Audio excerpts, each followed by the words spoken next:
in a year when NFTs are all the rage, you can now print your own real artwork, which has to be worth like infinitely more than fake non-tangible artwork, right?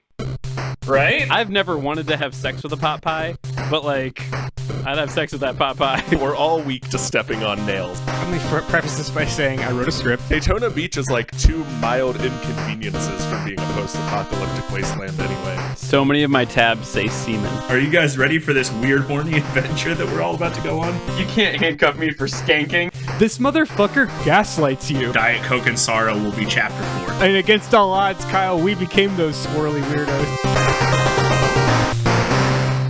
This whole podcast is a very negative mouthfeel. Hello and welcome to Debate This, the show where no one is right, but someone is definitely wrong. In this show, we take time out of our busy adult lives to talk about comic books, video games, and how by the time this episode hits your podcast feeds, we will all know if Spider-Man No Way Home was the greatest Christmas gift the collective nerddom has ever received, or the gigantic, atramentous, pump-fake lump of coal that we all deserve. Atramentous, great word. That's a SAT word if I ever saw one. Thanks! In my recent Google history is words that describe coal. I was going to say, that's a lot like that word that a story has. If they don't have one protagonist, they have two protagonists, a dutagonist. Yeah, a man. Dutagonist, yeah. If you Google words that describe coal, you will see that atramentous is surprisingly high on that list. Black as ink. Yeah, Inky. exactly. I don't know, this is not a Spider-Man No Way Home podcast, but I'm definitely feeling more as the days go on that's going to be more of a hype train kind of thing than anything else. The Fable 3 of Spider-Man movies. Oh no, I hope not. I'm the only person on this podcast who hasn't pre-ordered tickets. I'm like trying not to let the hype take me so I can just watch and enjoy the movie when I finally am able to. But yeah, you've all painted yourselves into a hype corner that you can't get out of, I'm afraid. Because painted ourselves, and I also painted my wife into that corner. Oh no. Oh boy. Yeah, Shannon's going. Your relationship's on the line. Nobody puts wife in a hype corner. How did you hype this movie to Shannon, Todd? Well, so Shannon's like 50-50 with going with me to new Marvel movies. Usually I'll go see it once, and then I'll be like, you should go see this one with You me. report back like a canary in a mine. I mean, so the barometer here would be Venom did not go back with Shannon. Shang-Chi did go back with Shannon. Eternals did not go back with Shannon. There it is. So somewhere between Spider-Man, the Spider-Mans is a big enough property that I think that Shannon enjoys Spider-Man as far as the movies go. B, the last one had Jake Gyllenhaal of Taylor Swift ex-boyfriend history fame, and so that is enough to, I think, tie her into the third Spider-Man. I love that we can reduce Jake Gyllenhaal's entire career to Taylor Swift's ex-boyfriend. Yeah. Jake Gyllenhaal, owner of one of Taylor Swift's scarves. Yeah, Jake Gyllenhaal, give the scarf back. I mean, Taylor Swift did that. We're just on board for the ride. All right, well, now that we've acknowledged both that this is not a Spider-Man podcast or a Taylor Swift's ex-boyfriend podcast, we are approaching the end of December, which means we are approaching the peak of non-denominational holiday celebration. Woo. Now, in years past, I've let the holiday go by without much pomp and circumstance, but this year, I'm ready to join in the traditional celebration of Festivus. And the traditions of Festivus begin with the airing of grievances. I only have one single grievance for this DT holiday special, and it is the fact that after 3 years of shitty peripheral gift-giving exchanges, I still haven't been picked as a victor, and now must host this cursed competition. I'm mad, I feel slighted, and I needed to get it off my chest. If things go according to plan, we'll have guests on for all the future shitty peripheral episodes too, so Matt will never ever win again. He'll never get to win again. I really just want to see the disappointment in our guests' eyes as we reveal these shitty gifts we brought them. And with that out of the way, I would like to invite you all into the cozy corner of my affordable apartment that we call a living room for our annual third-party controller holiday swap. Grab a seat, snacks are in the kitchen, and I hope you spiked your eggnog, because things are certainly about to get weird. And please, allow me to step aside and address you, the listener, who may be joining our holiday festivities for the first time. Every year we gather here at DT HQ to open gifts of the knockoff variety and hunt for the best gaming peripheral paraphernalia for presents. Joining me today in our seasonal circle of friendship are Andrew Kunami Laserscope Henderson, Kyle Namco Jogcon Harper, and Todd Thrustmaster Fragmaster Thomas. That's what we call him. It's on my business card. I cannot believe that Thrustmaster Fragmaster was only last year. I can't believe, didn't we do the Wiimote bowling ball last year? Was that Yeah, I think last that year was too? yours. Yeah, What was the third one? I did the boat. I did the raft. Yeah, Oh, you yeah, did. it's just a boat. The Connect raft. That it's smelled like a just- butt. It smelled like an actual butt. Like somebody opened their God. butt cheeks. Why was that necessary? It was necessary. It was a crucial part of all the reviews of the raft. It really was. Like someone opened their butt. All right, well, go ahead and lay it on me. What is your peripheral this year, and why is it going to be the gift I remember to tell my friends at school about next week when they ask me what I got? Andrew, you're kicking it off. Well, Matt, if there's one thing I know about Matt Cole's gaming preferences, is that I don't know one thing about Matt Cole's gaming preferences. it's that you, Matt Cole, enjoy retro games like those found on the NES. So that they're diametrically opposed to Andrew's gaming preferences. And because I know that to be true, I can only assume that you have a particular affinity to everyone's favorite two NES titles. And by that I mean Mike Tyson's Punch-Out and Top Gun. So, Matt. Okay, well, I don't know that I would classify those as everyone's favorite NES titles, Yeah. but Everyone's favorite NES titles, Mike Tyson's Punch-Out and Top Gun exclusively. So, Matt, Oh. my gift to you on this are the year in our Lord 2021's non-denominational winter solstice adjacent holiday season is the Bruderbund U-Force. Now, what's the Bruderbund U-Force, you ask? Yeah, we do, yeah. Pregnant silence. The U-Force is, think about it, it's the HD DVD to NES Power Gloves Blu-ray. You want to break that down a little more for us? I would like that. I would love to. So let's hop in a time capsule back to the year 1989. It's a time when toy companies were furiously trying to capitalize on the Nintendo craze of the late 80s. The NES was everywhere, and Mattel wanted in. Other toy companies that I can't think of right now wanted in. As part of this was Bruderbund. Bruderbund, who you might know as the original developer of of Lode Runner, which was then bought by Hudson Soft. Lode Runner ended up becoming the prequel to Bomberman. If you remember that insanity. We do. That piece of DT lore. Yep. Bruderbund is better well known as the creators of Where in the World is Carmen Sandiego? oh, okay. I'm far more familiar with that than I am of Lode Runner. Yeah. Lode Runner, actually, very popular game, but in 1983. So Bruderbund, before they really went all gung-ho on PC software, did a brief stint in the console game, and that's where Lode Runner came from. Lode Runner was licensed for the NES.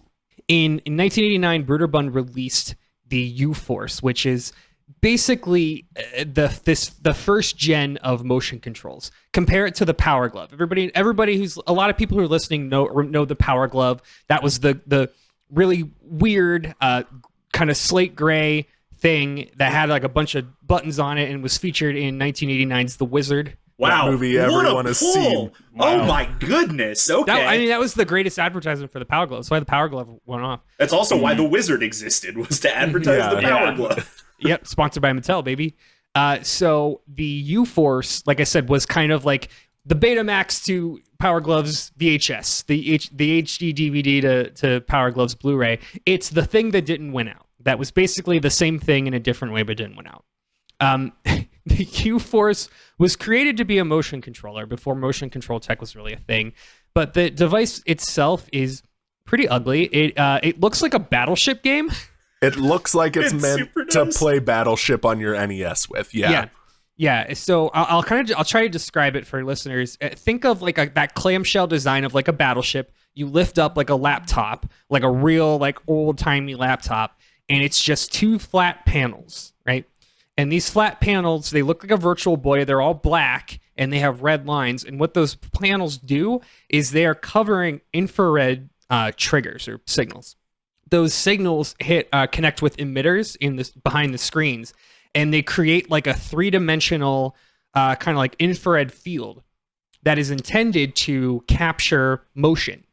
So when your hand goes across the infrared field, it essentially registers like a button press. Not unlike the way that the light guns work. So it's a theremin? Yes, it's a theremin. It's a theremin, and it's to the point, Matt, it was actually inspired by a theremin. I kid you not. Yep. That's not a joke. It works differently, but the concept is the same. It is. Yep, it's the same concept. Immediate flaw I see with this device is... Only one? Yeah. The first one is the cover art picture shows a gentleman using it. His hand is as big as the field you're meant to like wave your hand through. So, like it. Interesting this thing segue. is tiny. So this is why, Matt, I know your affinity specifically for Mike Tyson's Punch-Out and Top Gun really, really connect here because, boy howdy, does U-Force work for two games. One of them being Mike Tyson's Punch-Out and the other being Top Gun. So included in the box in the original retail release, mind you, $70 retail release from 1989. Oh boy! Wow! Can somebody get an inflation calculator up for me real quick and tell me what that is in today money? So imagine playing Punch Out, and the big pitch was like you could swing your arm in front of the screen, and it would register a punch, right? Yeah. Okay. Yeah, that's I remember fine. the Wii's advertising. Update on that. It's $156. Oh Okay. boy! Okay, that's actually not as much as I thought. Yeah. This was pro-Reagan administration, so... So there was some attachments to the thing. So you had a little bar a sensor bar for the punch out where you could use to like block. So if you put your hand behind the sensor bar, that'd register like a block or a dodge, excuse me. But then for Top Gun, there was like a little flight stick, and you would just kind of mash the two-sided flight stick into the bottom screen, and there were these two little button triggers that you would hit, and you could fly NES's Top Gun because, as we all know, as big fans of NES's Top Gun, it was a first-person combat shooter. Everyone's favorite NES game. I definitely knew that. Now, Matt, I see you reading the box, and I want to make one clarification because I see that you're reading the part where it says that U-Force is compatible with nearly all of the NES back library. I wouldn't worry so much about that. There's really no reason to play other NES games like Mario or anything like that. You're definitely going to want to keep your focus on exclusively Mike Tyson's Punch-Out and Top Gun. Okay. So Why is that? what would happen, Andrew, if I were to say that I do not own Mike Tyson's Punch-Out or Top Gun? Well, you're a collector, Matt. You've got a savvy mind. I'm sure you could find some copies of that. Now, if you wanted to just kind of try it out with Super Mario Bros., what you're going to have to do is kind of wave your hand in front of the thing to make Mario jump. Now, I understand the timing of waving your hand in front of a screen is not exactly precise as a button press, so it's going to take some time to get used to it, but you like a challenge, right? I guess? Maybe? You know what? Good news, Matt, that this technology, you said the 80s? 89. 89? The good news is that this technology basically got perfected. I mean, if you remember the Kinect was flawless. Yeah, everybody's favorite home entertainment device, the Xbox Kinect. Yeah, and it came around 18 years later. So this has some promise. Yeah. It's a real early adopter you are now. All right, well, last year we had the Thrustmaster Fragmaster. Andrew brought us this year the Thrustmaster Lagmaster. Kyle, Nice. What did you bring to the party? All right, so Andrew, I really like the U-Force for what it is, which is a hunk of plastic from the 80s. But Thank you. You just don't know Matt like I do, because if you did, you would hate the U-Force because he hates motion controls. He hates Would motion he, though? controls. Do we actually know that? I will not be answering that question until this podcast is over.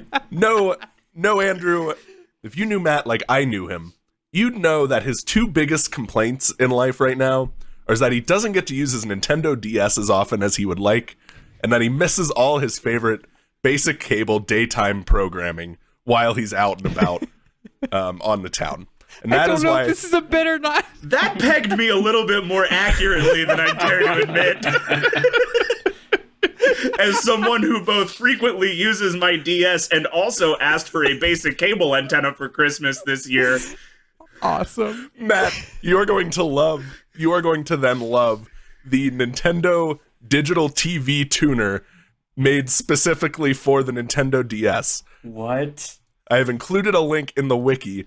This is a cartridge that plugs into the Game Boy Advance slot on your DS. So you need at least a DS old enough that it still has the Nintendo Game Boy Advance slot on it, and has a suction cup set of antennae that attach to the top clamshell of the DS. That is incredible. That's amazing. So that you may pick up antenna, I don't know what this is called anymore, digital antenna broadcasts through your Nintendo DS. Matt, I hope you like this. This is a very special gift because this was only released in Japan, so you might have to do some translating to get it to work properly here in America because the text is all in Japanese.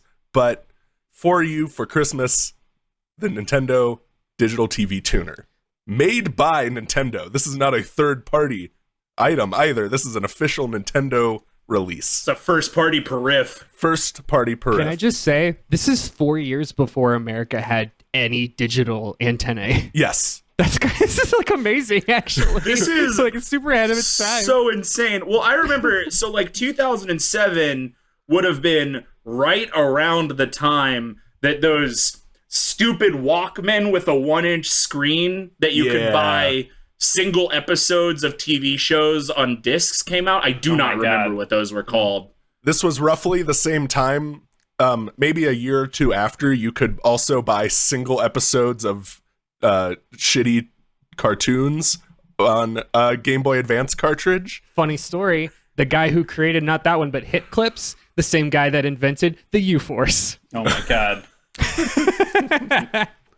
Amazing. As I said, this was never released in America because we don't watch broadcast television like nearly as much as they do in Japan.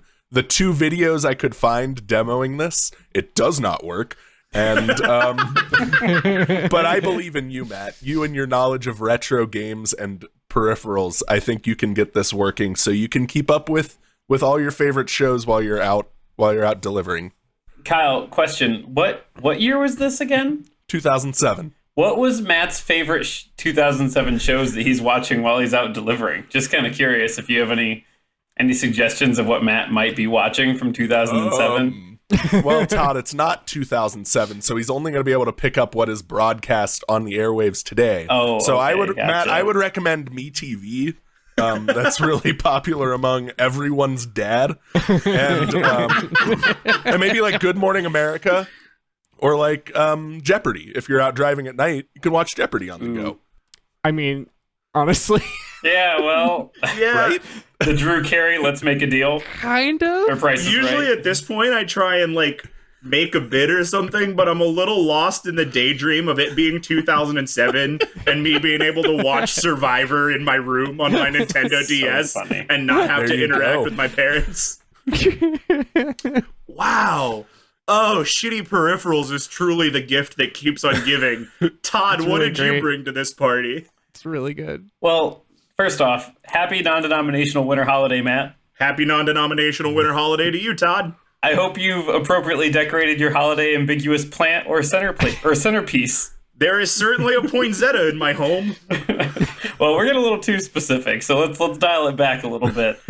You know, we have this yearly tradition, and it's brought us some pretty wild things: some haptic feedback suits, a chainsaw controller, a literal raft that smells like actual butt, and you know, now this year, whatever garbage Andrew and Kyle has brought you, we've had 3 years to just get the perfect peripheral for our bestest friends, and we've not done a good job. But Matt, this year we're changing that. We're getting everything right this year.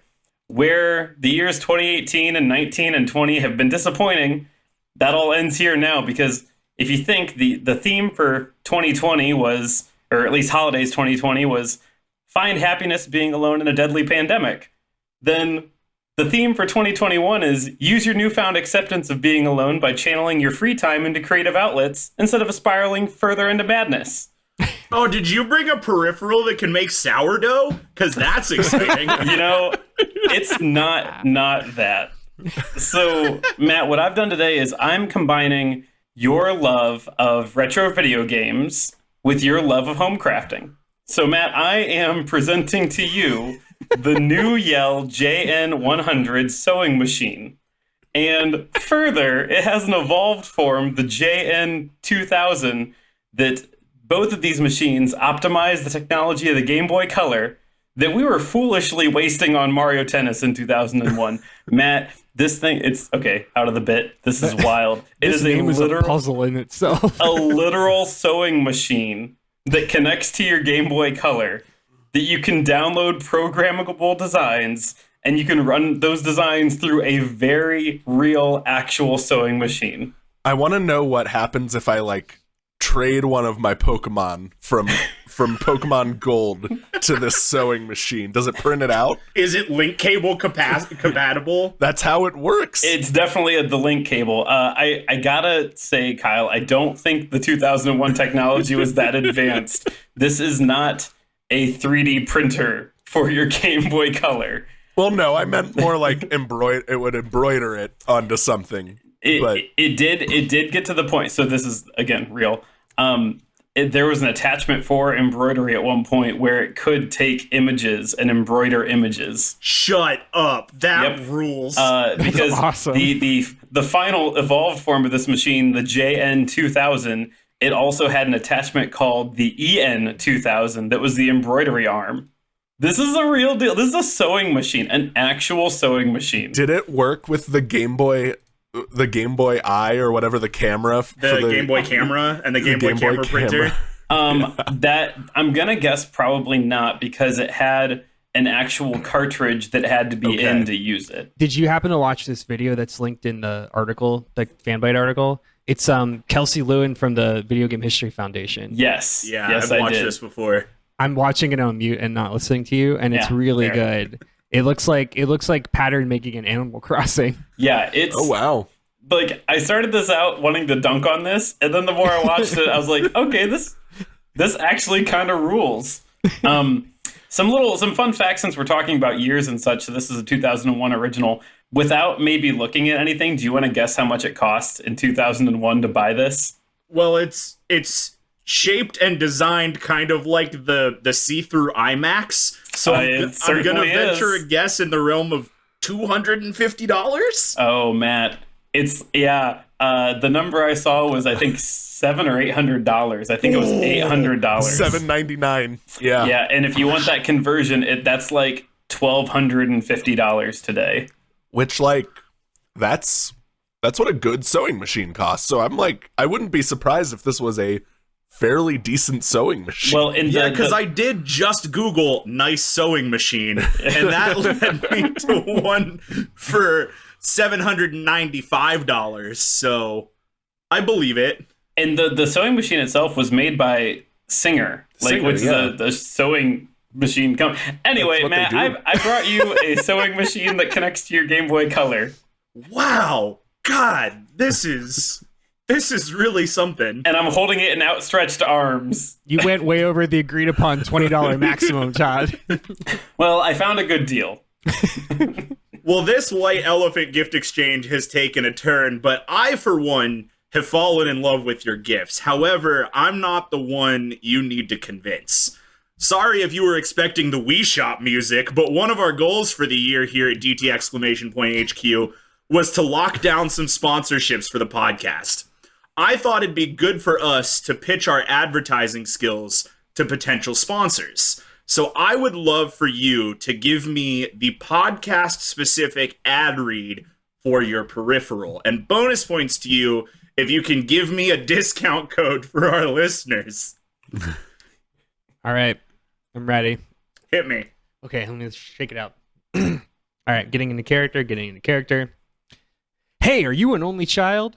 Do you find that your friends come over to your house to play with your games way more than you go over to other people's houses to play their games?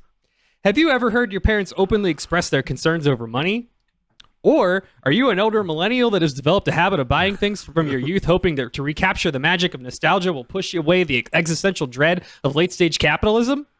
Do you like Mike Tyson's Punch-Out and Top Gun specifically and no other NES games? Well, if you answered yes to any combination of questions 1, 2, 4, or 5, then the U-Force by Bruderbund is probably most likely for you. With the U-Force by Bruderbund, you can have a fully immersive experience with Mike Tyson's Punch-Out and Top Gun, and that's it. Don't even worry. Don't even worry about using the U-Force by Bruderbund with lame games like Super Mario Bros. Or Mega Man or Castlevania. You are an elite gamer. You have mastered all of the games. So why not level up your gaming experience with the U-Force by specifically playing Mike Tyson's Punch-Out and or Top Gun in a unique way? With Bruderbund's U-Force, you'll have a new way of convincing kids to come over your house / have a new thing to showcase in your struggling YouTube channel for hobby collectors. Either way, U-Force will help you stave off those impending feelings of loneliness and existential dread. Products shown are for use with Mike Tyson's Punch-Out and Top Gun only. U-Force is compatible with other NES games, but not recommended. U-Force. It's so hot, no one can even touch it. Especially lame glove accessories that appear in dumb movies featuring Fred Savage. Use coupon code Mike Tyson's Punch-Out or Top Gun to get 10% off your order today. Wow. Man, so like, okay, stepping back from the bit for a hot second, as a longtime retro Nintendo collector, one of my white whales that isn't that hard to find, I'm just looking for an affordable one, is the robotic operating buddy, Rob. And everybody shits on Rob because Rob only works for 2 games, Stack Up and Gyromite. And here I am shitting on the U-Force for only working on 2 games, but at least those 2 games are games that people have played. So, I don't know, I'm kind of convinced. I'm kind of in on the theremin. It's a theremin. It's a theremin that you can use to punch and punch out. Hey, I thought I'd be therum out, but I am theremin. Oh, God. Yeah. If no one watched the video Andrew posted in the notes, you need to watch the ad made of the person using it. It's amazing. This was not real life play. This was the best way they could show it in the ad because he looks like he's like jacking off. Stupid looks like he's jerking it. It's the best way that I could describe it is it's what I assume having an epileptic fit feels like. Because it's just lights and colors. Oh like my God. You can't make heads or tails of anything that's happening. It's just U-Force, U-Force, U-Force. Like it's insane. It's absolute insanity. It's like it's before the time of the like play it loud Nintendo era of Super NES. So it's like it's not even weird. It's just unhinged. Yeah. How many people do you think punched their U-Force? Yeah, how many of these got Falcon Off punched the off little a coffee standing table? desk they set up. a non-zero amount.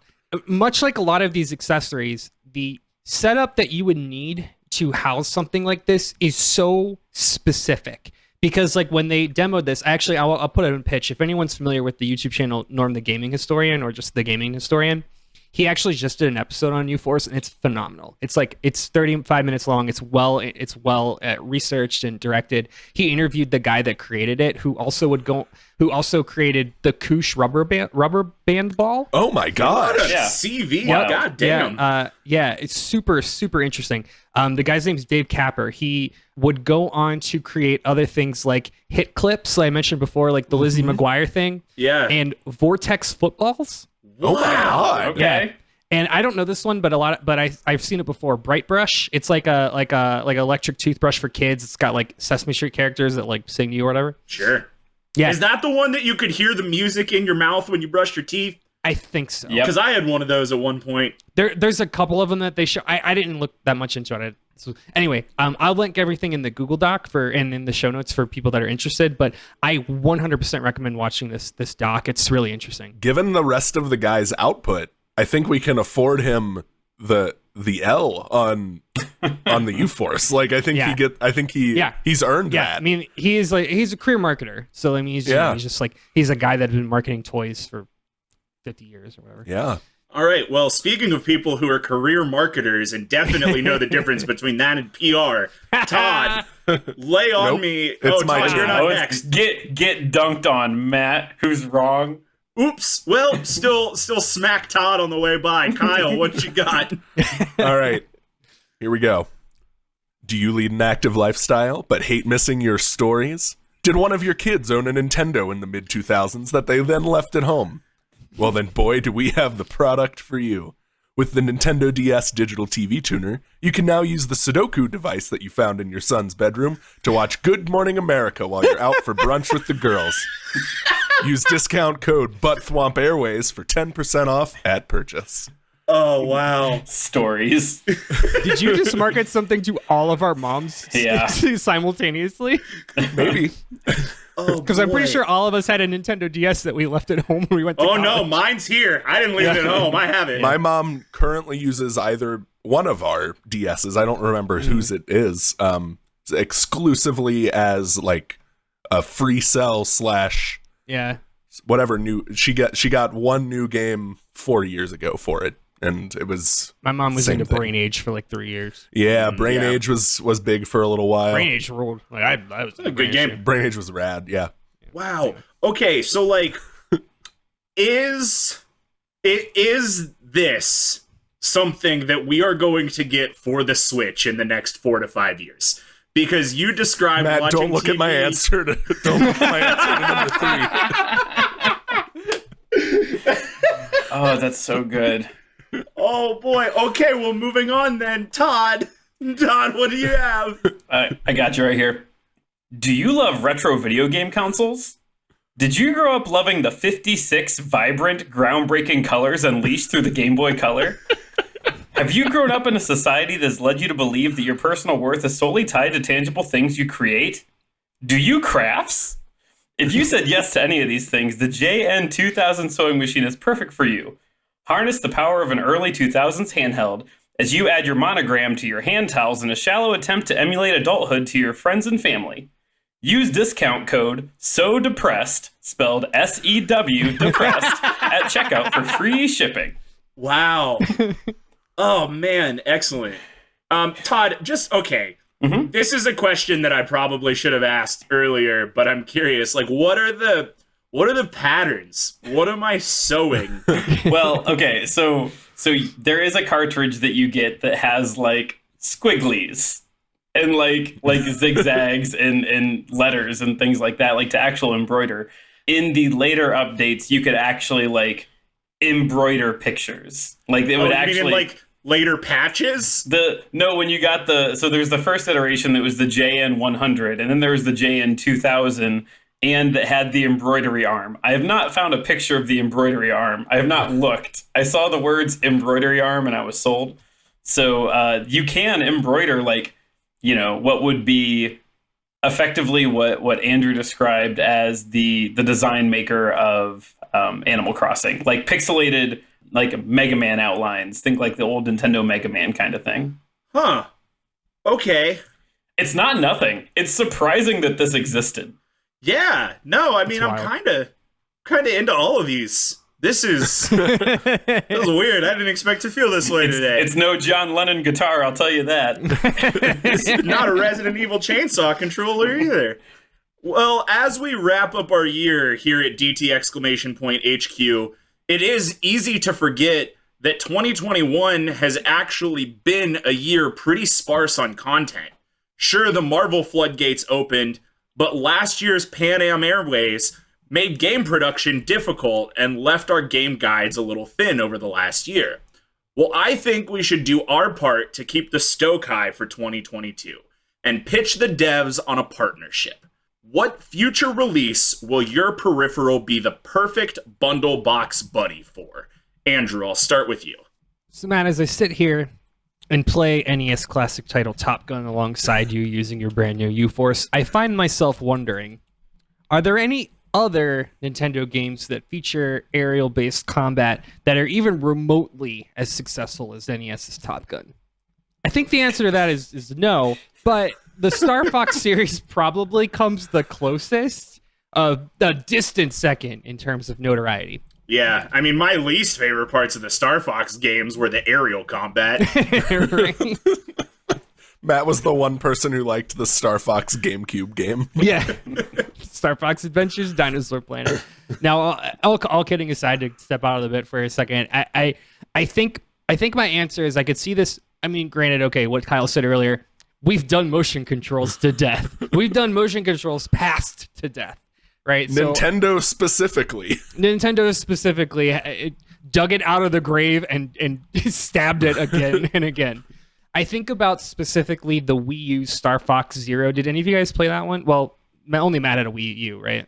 Yeah. I had a Wii U. No one owned Okay. a Wii U. No one owned a Wii U except for the Three of the four of us owned a Wii U, Well, but it's fine. Yeah, we were 3 of the 10 people that had a Wii U nationally. So if you guys remember Star Fox Zero, and for listeners, Star Fox Zero was the Wii U's Star Fox entry. And what they tried to do, I think a lot of people respected the attempt, but everybody fucking hated it, which they tried to make it controllable with the gyroscope controls, which, like, if you've ever played Breath of the Wild on Switch, you know that the gyroscope controls are the best thing about Nintendo consoles. and again, I appreciate the attempt. Like, they wanted to get that, like, immersive, like, I'm in a flight simulator, but it's also, like, Star Fox, so, like, okay. They did that with the DS too. Yeah. One of the early like games was a Star Fox game that you controlled with the touch screen, and it was It was also hot played like garbage. ass. Yeah. I mean, it just, again, like, okay, I get what you're going for. I kind of like, so real talk, right? Like, I watched this video that, again, I'll plug the Gaming Historian documentary for UForce, and they show, like, people playing the Top Gun, and even, this also was featured in a very, very old Angry Video Game video, the same one that featured the Konami laser scope. And James actually plays the UForce with the Top Gun. He's like, this actually is like kind of rad. And because you move it, you got like little buttons, and the buttons, when you hit the buttons, there's like a little slot that opens, and it refracts against the IR, the infrared, and it registers as a button press. So cool. Button press to button press, and like the timing was like the tech wasn't bad. It was just like not utilized well. Yeah, I mean, the Much like light Wii U. gun was not like the craziest thing in the world, but it worked Exactly. well. Yeah. It's just a more challenging like I could see utilizing that like idea, like an actual like flight controller like that, like pop it on the Switch, like the Switch Joy-Cons, and you could like kind of have that experience of like moving the thick sticks and then kind of like, you know, hitting the triggers and stuff and playing your Star Fox and kind of like, you know, pulling up and like moving down. I could see how that would be fun, but like only in a first person environment. So it would have to be like certain things, like not just the whole game, but like that could be part of the game. But also I'm basically just describing 2018 Starlink Battle for Atlas featuring Star Fox, and that game exists. Never even heard of that game. It was one of the Toys to Life series that Ubisoft developed 3 years after Skylanders went south. Oh. Yep. Huh. Mm-hmm. Yep, and it is the only official Star Fox game for Switch. Well, Yep. that's depressing. Anyway, Kyle, what's your future pitch? All right. So we all know that Nintendo is done adding streaming services to the Switch. We got Netflix, Hulu, YouTube, and that's it. So why not add a digital antenna kit to your Switch instead? Coming to your favorite retailers in 2022 is the Nintendo Labo extension pack that will allow you to build a functional TV antenna that runs through your Switch console using the finest cardboard and Joy-Con technology that the Nintendo devs could slap together in one weekend. Excellent. My favorite part about an antenna for the Switch is that every time you set the controller down, it changes one channel to the left, and it just keeps drifting channels to the left. Honestly, though, like, real talk, I don't have cable. I don't pay for cable, and I have a digital antenna. It doesn't work in my old brick house. So, like, I would totally use this. Not Yeah, even a man. joke. I am reminded of the necessity for basic cable every time there is a national parade. Yep. And I can't watch the Macy's Thanksgiving Day parade. Elections. What a specific Parade, real election, thing, award ball. award season always gets me. yeah. New Year's Bachelor, Eve. the and Bachelorette, the times I really That sounds am good. Bachelor in interested in Paradise. The the Olympics.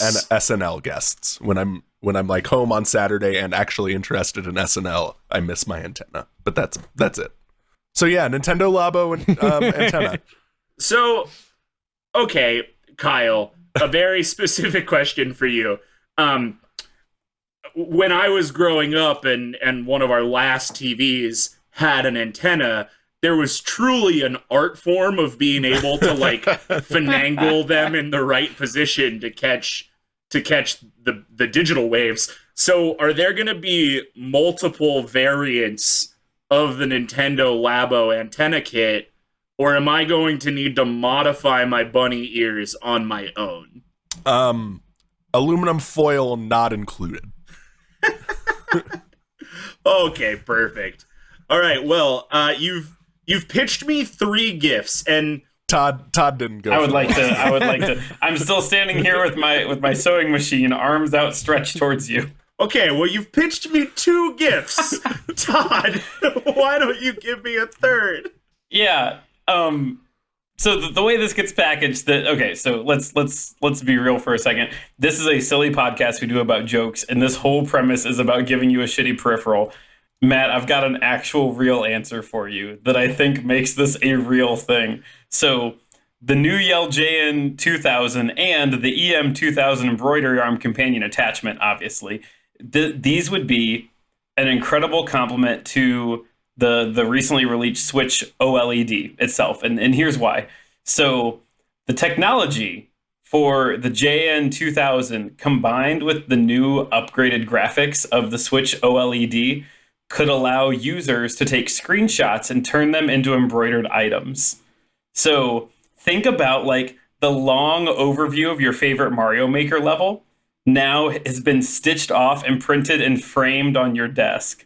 Or the screenshot of the time that you got 5 gold medals as Moira in Overwatch, that's now stitched on a coaster that you have on your coffee table. Legitimately, the possibilities would be near limitless, and it would finally give us a reason to use, like a real reason to use that Switch's photo button, and also use the Switch mobile phone app from Nintendo that no one has ever used ever. Yes, Andrew, your hand is I have up. a question. My hand is up. How many stitched coasters do you have? Is there more than one? My grandmother used to have some at their house. After I said stitched framed photo, I was having a really hard time. They're thinking of other things to embroider. Got it. Sure, Because yeah. Pillows? People do that. The T-shirts? obvious, so Hats? obvious answer was Blankets? t-shirts. But like, I don't know if I'm gonna wear a polo shirt with my stitched Overwatch screenshot. So coasters was the next logical conclusion. That's coward talk, Todd. Yeah, You gotta that's somebody peacock who's that. ashamed You of- gotta really wear that out there. Somebody who lives You with might shame. not wear that shirt, but you're Yeah. not the one modding this discussion. Yeah, but I think this like kind of works, and it's stupid that it kind of works. How did you not say Animal Crossing? How? How did you not use Animal Crossing as your answer for this? Because we've left that in 2020, and we are here in 2021. Also, I think my answer is fine. Okay, yeah. Oh, you can print off the embroider. You can print off my 5x5 multi-tile square of Ted Cruz making a vile face that I made everyone look at as they flew into Bud Island on Animal Crossing. You can do that, Matt, if you want to. Too bad you literally already have that quilt. Listeners to the podcast, this might be new news. I have made a Ted Cruz quilt. Because Todd is a psychopath. Until you started talking about Animal Crossing and Ted Cruz, your idea kind of ripped, dude. Okay, I would like to stop what I said at coasters. Even if coasters weren't the best item on the Redbubble website, it's still good. Sure, include it for the joke. Yeah, I can respect that. All right, well, now you have pitched me 3 gift ideas, and unlike years past, I actually really like all of these. So this is going to be a hard decision for me, but I'm under the impression that you guys probably really like all of these gifts too. And the best part of gift exchanges isn't unwrapping your first gift, it's stealing from other people. So, in a DT exclamation point first, I am giving you the opportunity to take someone else's answer and just straight up claim it as your own. So if you think you know who won this fight, you can become the winner by picking the correct peripheral. We'll be back with this episode of Shuffle It Up right after this. Hey, are you ready for Mephisto to be in this show? Because he's gonna be in this show. From the nerds that debate this comes The Plus is Loose, a podcast where we break down every episode of the latest MCU shows being aired on Disney+. Dottie was going to be the embodiment of Mephisto. I feel very strongly that whether it was Mephisto, I do not think this is Mephisto. I Mephisto, you Mephisto. I'm going to keep saying Mephisto. Or Mephisto, shards of Mephisto. Mephisto. It's Mephisto. How many times can we say Mephisto in this podcast? Each week, we talk through plot details, Easter eggs, and our own predictions for how the shows will end. her husband, who she talks about but we've yet to see, is likely going to be Mephisto. He, she, me, Mephisto. The mailman is Mephisto. Everyone is Mephisto. Mephistology, the study of Mephisto. Okay, so let's talk about this Mephisto bit. Schindler's Mephisto. Find us on Spotify, Apple Podcasts, or wherever you download podcasts. What we didn't get were any Mephisto sightings. I'll be at the bar drinking a beer and waiting for Mephisto to show up. All right, welcome back. It is time for the best part of the gift exchange, the time when you piss off all your friends by stealing the Freud mug that you really wanted this year from somebody across the room. So, guys, I've given you the opportunity to claim somebody else's answer as your own. And we're going to go in the same order that we picked. So, Andrew, you pick first. You can keep your peripheral or you can steal someone else's. What do you think is the best gift at the table? Great question, Matt. I'm going to stick that TV tuner. Because, like, honestly, as somebody, like I said already, like, you already heard my utility. I don't have cable, and my digital antenna does not work. And much like you, I can't tell you how many times I've been reminded that I don't pay for Comcast when I try to, like, log on to, like, watch the Olympics or something. And they're like, and I get a paywall, which is ridiculous. In 2021, the cable companies still think you need cable. So I can't think of a better utility for like when there's like an election or when there's like the debates or when the ball drops that I could just like pop that bad boy on my Switch and just like pop that on the TV. That's great. And it's amazing. I don't have to deal with any like logins or anything. I don't have to log in and like hack my mom's Comcast account. I'm all the way the hell in, baby. TV tuner. Let's go. All right, Kyle. What gift would you like to claim as your final answer in this year's Shitty Peripheral gift exchange? Matt, I'm going to take the sewing machine, the Game Boy Color sewing machine, and I'll tell you why. It's a very important interaction that I think Todd missed, and that is the overlap this has and the utility this has for the cosplay community. Can you imagine showing up to a cosplay event with, like, you like this pattern? I made it on my Game Boy Color and plugged my Game Boy Color into my sewing machine, and this happened. Like, amazing. Perfect. No notes, taking the sewing machine. All right, Todd, you're the last one to pick. You've got a full field. What gift would you like to go home with on this non-denominational winter celebration? Well, this is convenient because I'm going to take the U-Force, and here's why. Because the reality is that Andrew missed the best thing about the U-Force. It's not what it did do. It's that there is an up-and-coming new partnership with Nintendo and the U-Force, and that is when they release the Wii U-Force here soon enough with the AAA title Theremin Hero that will ultimately drop, and it's going to just be a grand slam. So I think the U-Force is actually the go-to one here today. All right, very cool. So, listen, typically we do closing statements here, but you all just kind of did a closing statement for each other, which is a fun bit, but I don't know that we need to do closing statements again. So why don't we go ahead into good vibes, and I'll work on coming up with an answer. I can't believe I missed Theremin Hero. That was such a good answer, Todd. I'm floored. You resold me on my answer. Man, this was fun. The TV tuner, I want to speak more sugar about the TV tuner real quick because the idea that I could listen to Jeopardy while driving. The idea that I could listen to Jeopardy while driving and not pay for data is amazing. I am so into that idea. I love that pitch. Todd, sewing machine rules. So dumb.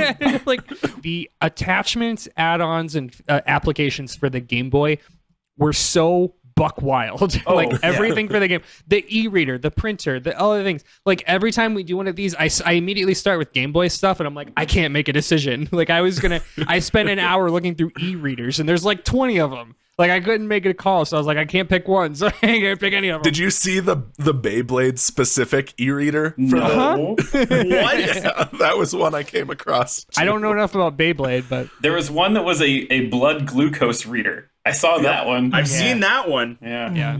yeah, there's been a couple of them. There's been a bunch of like medical device companies that have been trying to, like, ever since Captain Novolin from the Super Nintendo days, they've been trying to capitalize on that juvenile diabetes market.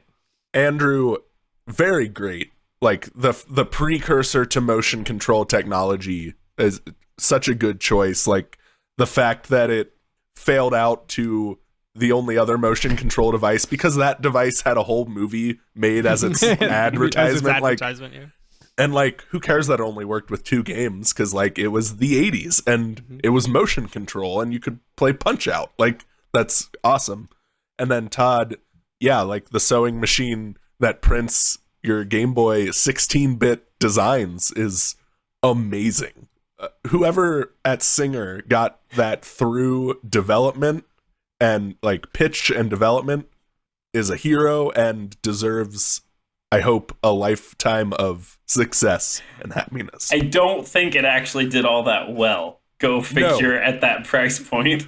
I mean, they only needed to sell like 20. Yeah. So If a similar device did come out today, it would absolutely sell like gangbusters. Like, Absolutely. like the market was so small at the time. Like they were marketing a sewing machine to 12 to 24-year-old like men, like boys and men. Like, of course it did poorly, but like today in a post Animal Crossing world, it would absolutely sell like gangbusters. I guarantee it. I can think of 3 people off the top of my head that would buy one if this came out today. Well, it's got a lot of that same energy as the Cricut machine, which was like a crafting thing. Like totally makes sense. Andrew, the U-Force, the video, the seizure-inducing video of the man punching at his laptop. I'm sold. I want to get 8 of them and aim them all at me and make my own weird form of 80s virtual reality. Love that. Kyle, yours is a thing that I wonder why it hasn't been done more. It makes me think that like there's some that big cable is trying to shut them down. And so that's the only reason why every handheld ever hasn't had some sort of suction cup antenna that goes on top of it that lets us get its basic channels. The Nintendo fandom wiki article on this cites its failure to launch outside of Japan due to the fact that like the same thing a lot of the Nintendo DS features just didn't do well outside of Japan is like we're a very spread out and not walkable country where Japan is very walkable and like has mass transit where you would sit on a train for 3 hours and wish you had a way to watch TV. So your stories. Your stories. Yeah, I'm going to take a minute and give some of my own good vibes because it's the end of the year and whatever. But Andrew, the U-Force is so good. I love the U-Force. It's so stupid, I love it too. But it's so 1980s Nintendo, which is just like cocaine and plastic, baby. I love it. Yeah. I cannot imagine how many of those things got rocket punched off a coffee table. Yeah. Oh, absolutely. I can only imagine that the put on the wrist strap warning that you got at the beginning of every Wii game. So actually I have a fun postscript. So the doc I watched ends with talking about it had a second life in the UK. So I shouldn't have to tell you the U-Force did not do well when it launched. And it launched 4 months after the Power Glove, which was its failure. Yeah. That and it didn't really fit with any of the games except for Top Gun and Mike Tyson's Punch Out. So when they tried to relaunch it in the UK, and they actually like on the box said for experienced gamers only, and it was like, Oh man. and it was they were trying to pitch it as like a way to make your games harder. Like you've mastered the game, like remaster it. Oh in a different way. man. Well, much like so again, like when you talk about today's audience, this would be a thing where like all of the streamers that played Dark Souls with DDR pads, like that's the audience. This is speedrunner fodder for sure. Yep. Yeah, well, it's very cool, and I will say that it has moved up on my Nintendo White Whale collector's list. And now it's Virtual Boy, Robotic Operating Buddy, U-Force, and then Power Glove, and those two have switched, so that's kind of fun. Kyle, I want this TV tuner like yesterday. This is the best thing. I legitimately asked for a digital antenna for Christmas this year, so you really nailed me. I really pegged you in that first response then. Yeah, and then just like, I mean, listen, I still keep my Nintendo DS so I can play with the Game Boy Advance cartridge slot. So you've checked every box for me. And it's so good. It's such a cool idea, and I think that it utilizes both screens of the DS better than many DS games did by putting the remote control on the lower screen. So that's pretty fun. Todd, holy shit, the Nintendo sewing machine. Wow, the Nintendo sewing machine. Incredible pull. Something that I've known existed for a long time, but have never had an excuse to Google, and I'm glad that you gave me that today. And when it comes to a decision, what I have to say is that I was not sold until the third question. I was like bouncing back and forth. Everybody had different things, and I was like, man, I like all of these. I want all of these. But Todd, your pitch for... You can take a screenshot of your zoomed out Mario Maker level and then embroider it and put it on your wall is, listen, I'll shell out all the money I have right now. If somebody can hook my Switch up to one of these bad boys. Unfortunately for you, Todd, Kyle stole your answer, so right. Kyle is the winner today on Debate This. In the spirit of a white elephant gift exchange, that's right. I will respect the ruling because that's how it goes. That's awesome. All right, and with that ruling given and the end of Shitty Peripherals Round 4, I would like to very personally say thanks for listening to Debate This. You can follow along with the arguments on Twitter, Facebook, and Instagram at DebateThisCast. Or on our website at debatethiscast.com. As we round out the year and you, the listener, head into your non-denominational winter celebration, I'm sure you'll be surrounded with friends and family begging you for podcast recommendations. Consider recommending ours, or I don't know, I'm not your dad. Also, if you ran out of time to get a Christmas present for somebody, hey, you can join our Patreon for $5. And what a surprise it would be if you just joined somebody random into our Patreon. Wouldn't that be fun? Until next time, I'm Matt Cole. I'm Andrew, so hot, no one can even touch me, Henderson. I'm Kyle, I force, you force, he, she, we force, Harper. And I'm Todd, say it ain't so, my Game Boy is an art maker, Thomas. And we're saying thanks for debating with us. We'll be back next week with our last episode of the year, and if you think we're wrong, you can come fight us behind the swing sets, nerds.